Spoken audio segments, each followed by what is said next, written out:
Hi guys! Good morning! Welcome back po dito sa Gandara SIA channel for showbiz update. Ang tatalakayin nga natin ngayon at pag-uusapan mga kakimpaw ay patungkol nga po dito sa trip to Taiwan ni Chinita Princess. Di umano na kanya pong isinare sa kanya pong social media account. Kaya naman, tumutok lang po kayo hanggang dulo ng ating update. Pag-uusapan po natin ang tungkol po sa balitang ito. Pero bago yan, syempre, sa mga hindi pa po nakaka-subscribe sa ating channel, pakiclick lang po tayo natin subscribe button at notification bell na nariyan sa baba para mag-updated po kayo sa mga susunod natin chika patungkol sa Kimpaw. Maraming salamat! And ngayon naman, dumako na nga po tayo ngayon at simula na ang pagbabasa ng comment na napili po natin for this morning bilang pasasalamat sa walang sawang pagsuporta ng atin pong mga subscribers, taga-subaybay sa atin pong daily updates. So, ang commenter po natin ngayong umagang ito ay sina Miss Norma Dayag at Miss Helenita Catalasan. Shoutout po sa inyong dalawa at magandarang umaga. Sabi nila rito, Gandara, good PM. Oh, if all these vlogs are legit, yes, we are so much concerned for Kimi's love interest. Kasi if Paolo is just like her past boyfriend of Kimi, then better Kimi to look for a non-showbiz man who loves you truly. Excuse me, hindi ako bashers ng KP, but I am only after Kimi's reputation. But if Paolo is a red flag to Kimi, no problem for Kimi. Yet marami pong nagkakandara pa kay Kimi. Let Paolo seek for the woman who can withstand his vice. Playing games for 12 hours. So Kimi, before entering to your final vow, think 100 times if Paolo is the right one for you. I am not a basher of KP, but I just wanted to see Kimi, that Kimi is in the right mind. God bless us all, especially to KP, so with you, Gandara, and family. Sabi naman ni Miss Helenita, Kim Chu lang forever, from Paris, France. Okay, mukhang mga Kimers to, no? Mga kakimpaw, sa kanilang mga comment. Parang may mga pagdududa kay Paula Avellino, Pero, yun po ay para lang naman kay Chinita Princess. Para sa ikabubuti ni Kimi, mga kakimpaw. Kasi nga, mas kasi sila, mas matimbang yung pagiging Kimers nila kaysa po Kimpaw. So, I think, hindi po, hindi po bagay to claim that you're a Kimpaw fan if mas matimbang sa inyo lang si Chinita Princess at hindi po si Paolo. Kasi kung lagi po kayong may pagdududa kay Paula Avellino, you're not a Kimpaw fan but just a Kimers. Okay? Parang namali po ata ng pasok ng channel. But anyway, ayan, as long as sila suportahan ng Kimpaw, welcome naman mga kakipi. Just that, huwag nyo lamang pong aanuhin yung aming tawag dito, wag lang po kayong lalabis sa aming mga Kimpawlansya dahil hindi namin tatanggapin na anuman pong panlalait kay Paolo Avellino at sa kanyang pagkatao, sa mga pagdududa ninyo sa pagkatao ni Paolo Avellino. Kasi take note, this is for a channel. This channel is for a Kimpaw fans. Okay? Malinaw naman po yun siguro. And those mga hinala kay Paolo Avellino is sarili na lang or gawa na lang po kayo ng sarili nyong cheeses. Okay? Kasi more on Kimi's, po kayo fine. But alam ko naman na dahil mahal ni Chinita Princess si Paolo, nandun kayo to support na rin kay Paolo Avellino. Pero kasi nagugulo lang po yung fandom ng Kimpaw dahil hindi rin namin kasi carry na marinig ang anuman pong sasabihin ninyong negative tungkol kay Paolo Avellino. I mean, welcome po kayo sa Kimpaw's channel. Lang talaga, wag lang po kayong lalabis magko-cross the line. Just support Kim and Paolo's project. That's all. And keep it to yourself, yung mga pagdududa, ipag-pray na lamang po ninyo. Ayun, yun lang yung masasabi ko. Gets nyo ba yung ibig ko sabihin? Kasi once na makarating yan sa ibang iisipin, ganito pala yung Kimpaw fan.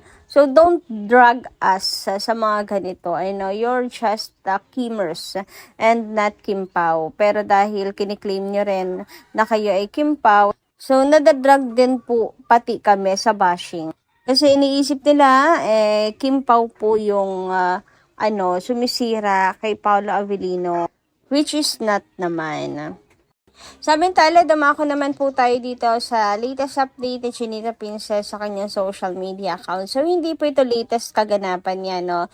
Sadyang ito lang po yung kanyang bagong post sa kanyang social media account. And mapapansin nyo dito ang bare face ni Kimi. Grabe, no? Napakaganda. Napaka-nene talaga ng aura ni Chinita Princess kapag wala po siyang makeup, mga hakimpaw. Grabe no, nakaka-insecure talaga. Gets ko yung mga bashers. Nakaka-insecure talaga tong kagandahan ni Chinita Princess. Biruin nyo yan ha.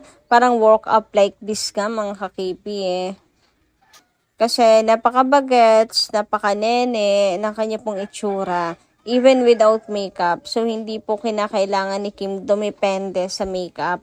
Yung tipong kahit wala siyang makeup, pwede po siyang humarap sa camera, humarap sa mga tao.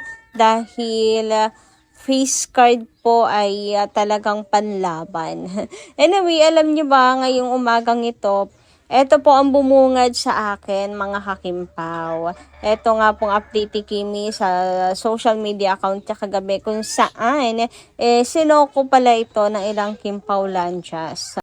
Mga hindi po talaga mapatali, mga hakimpaw, at nais talagang malaman kung pasaan dito si Chinita Princess. Gusto talaga nilang malaman, mga hakimpaw. As in, kaya naman mukhang chinat GPT na talaga nila para magkaroon ng kasagutan. Mga hindi talaga makatulog hanggat di nalalaman ang kwento sa likod nito, mga hakimpaw. So, based dito, mga ka-KPI yan, tinanong na nga po kay ChatGPT ko, hindi ako nagkakamali. Grabe, pati si ChatGPT na damay na rin. Para lamang malaman kung nasaan ang Kimpaw. Sabi dito, may you tell me what airline is this based on the seat? Sagot naman dito, this is Starlux Airlines. Why it matches? Dark navy, white seat shell, rose gold, beige trim, matches with their premier cabin design. Ayan, basta may mga nakalagay dyan na ano po mga hakimpaw, reasons. Ito pa, pati po yung Starlux Airline, tinanong na rin. Ginugol na rin wari mga hakimpaw. So, based dito, Starlux Airlines is a Taiwanese full-service carrier headquartered in Taipei. Ay, wow. Grabe naman niya yun, mga kakipi. Eksaktong-eksakto.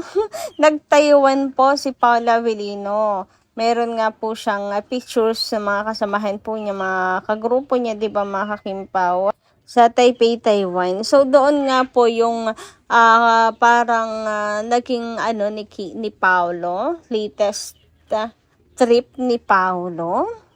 So, kung ito ang sagot ni Google, hindi nga kaya mga Kimpaw. May 70% kaya kung may katotohanan nito. Samantala, katulad ko inaloka din po ang mga commenters, mga Kimpaw. Sabi dito, yan ang trip sa Taiwan. Nang 3 days silang wala sa Showtime, kasama siya ni Paolo. Ayaw ni husband na wala besides me si Kimi.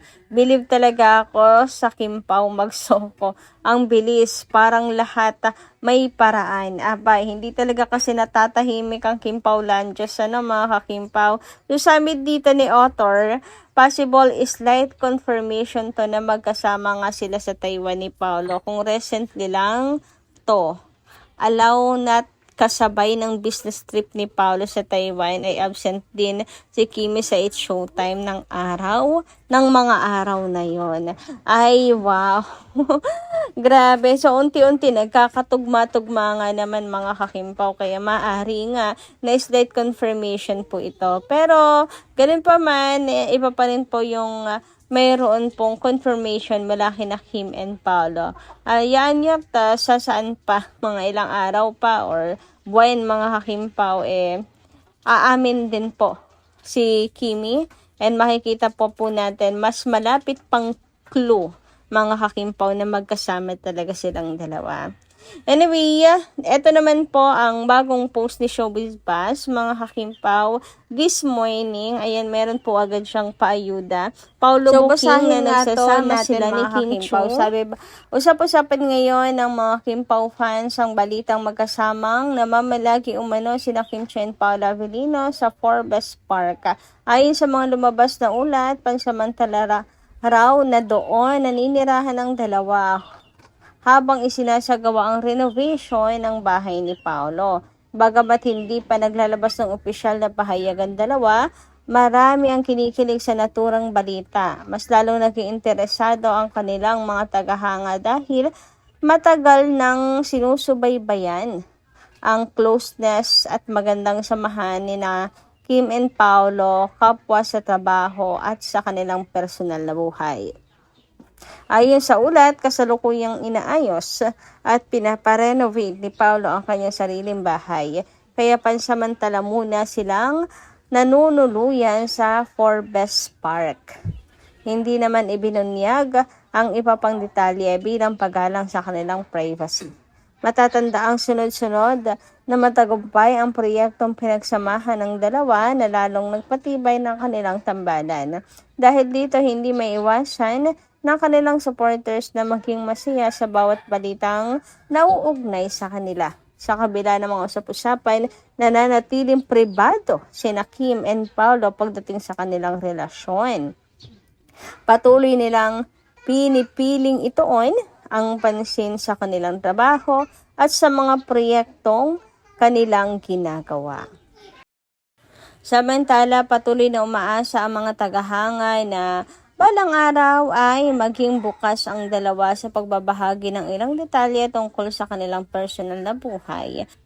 Sa ngayon, nananatiling malaking inspirasyon sa kanilang supporters sa pagmamahalan at suportang ipinapakita nila sa isa't isa. O, ayan, grabe. Talagang mainit itong pinag-uusapan ng mga kakimpaw na sina Kim and Paolo ay pansamantala muna sa isang kondo habang nagpaparenovate pa nga daw mga kakimpaw ng bahay si Paolo Avellino. So, anong palagay ninyo dito mga kakipi? Ilang araw na rin to, no? Matunog na pinag-uusapan. And halala ko, may sinabi si Ray Pumaloy sa kanya pong update na ayon daw sa kanyang source, hindi na sa Pasig naninirahan si Paolo Avellino. So, kung i-connect to the dots mo mga kakimpaw, abay, mapapaisip ka rin talaga.